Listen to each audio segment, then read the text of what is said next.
nó ya không thế ó nè ya thế ó nó ya sai xa nè sai xaแต่ลิกูยัวๆหรอกูใช้สร้างหรอหมอกกันตูกูตัวยัวจะมึงปวละนึกว่าแต่ก็ตัวน้องเตียปูหมดละนะจะใช่มั้ยอีรู้ส่วนแต่คุณเทียจะไล่จะกูอยู่เตาน่ะจะสิแต่ก็เราเตาพี่น้องจะกูสร้างเตาจอนเชี่ยนแล้วเนาะแต่เชี่ยมันนี่เนาะลูกหัวเนาะดัดต่อสใส่เนาะนะตามทอสิอีจอนน่ะยาอีสุดเนาะยีเจ้าเสียนะยีเจ้าเสียจะอย่าให้เกี่ยเขาหมดต่อซะนะยีเจ้าเสียนะยีเจ้าเสียอย่าได้ถึงเนี่ยเนาะหูเตาตะกูนะลูกหัวซ่าเนาะนี่กูแล้วกูมันจะอีปนนึงก็วันน่ะที่สิมาลูกเขาเนาะนี่มัวอ้อเหาะน่ะเหาะเนาะอย่าซ่าลูจอดสอนรอน่ะอ้อลูกเนาะน่ะหาจอดตอนน้อยจะนึงซ่าจอดเขาแม่น่ะใส่ซ่าเนาะนึงมัวอ้อเหาะอีเหาะเนาะมันนึงลูกขอเป็นเนาะล่อๆเลยจอดเนาะน่ะลูกจอดใส่เนาะน่ะเกี่ยวกับมันจะเขียนของเนาะน่ะจะเขียนแล้วลูกขอนั่นตลอดแต่สิเมื่ออีเหาะใส่ซ่าน่ะจะนึงลูกขอแม่ๆเลยจอดเนาะซะจะก็แล้วมันจะเอาเป็นเนาะจะอีจอนเนาะจอนเนาะกูตื้อจะเรามาสีลูกสีเขียวลูกกูสะต้องนะนี่ยิงกะรองล่ะแท้น่ะแต่สิให้ก็บ่งเกาหลีจ่อchí sẻ này cho anh đó cho xảy ra là mà mình chìm bỏ thì sẽ cho xảy ra nó mà khơi bỏ hậu phim mà là mình chỉ sẽ hay kỹ nè nên mình chỉ hay ít sẻ nên gọi ít sẻ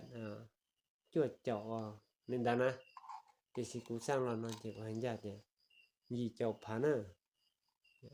giờ thì giờ tí lúc mà sang nó xứ nó chỉ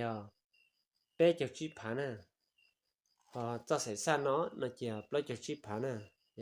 cho xảy ra nó dùng nó để cho cô mình gì nè cho nó mà nếu một khả năng nè cho nó mà nếu một khó thì thọ từ có xa có sẽต้องปูเกียร์นะแต่nếu một có sẽต้องบังคับปิดเกียร์นะแล้วก็จิปูเปิดแล้วนะเจ้ากูสร้างตลอดมั่วเปล่าที่สุดจะจิตต้องมาในตัวอยู่นะกูสร้างตลอดมั่วเอาไปนู่นน่ะซื้อgiờ này tự nhiên họ chúng mà xảy ra thì họ thì xảy ra lực khó kỹ nó sang tao nè nó cũng sang lò support sang cho là mùa nè thì hành gia nó ở còn mình gà rong bông gọi cho không thế đó nó sẽต้องlò gì nhưng chính gà rong một đó nè thì khi mà những gà rong rồi thế nè cũng cho không thế cũng dồn đầu cũng sẽต้องlò mà mình sẽ mang gà sẽ block phá tật nó thì khi mà cho nó thì mình ga ít phá xa bùa ít bùa nữa nè ít phá xa bùa ít bùa nữa là thì ít phá xa bùa ít bùa thì mình chạy như theo thì khi mà ít chuyên bảo đi cho anh ga block phá nữa bê phá tờ block phá thầu sơ só thì mình ga đi off phá chi bê phá chi đó nè thì khi cho nó thì mình ga đi ít phá xa bùa ít phá ít bùa đó nè thì cho nó thì cũng như hành ra thì giờ có tàu của nó pháp xíu hình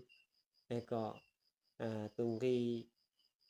còn bóng gọi là cho chỉ tàu sẹn thì chỉ mua nè mình chỉ tàu lấy một đời thì mình chỉ tàu là thế nào như hành ra này nó nè thì nhẹ là tôi vừa tàu nè thì mà nó xin chỉ nó cũng chẳng cho mình gì giờ cho là một sao nó thế vậy thì thà lên nó nè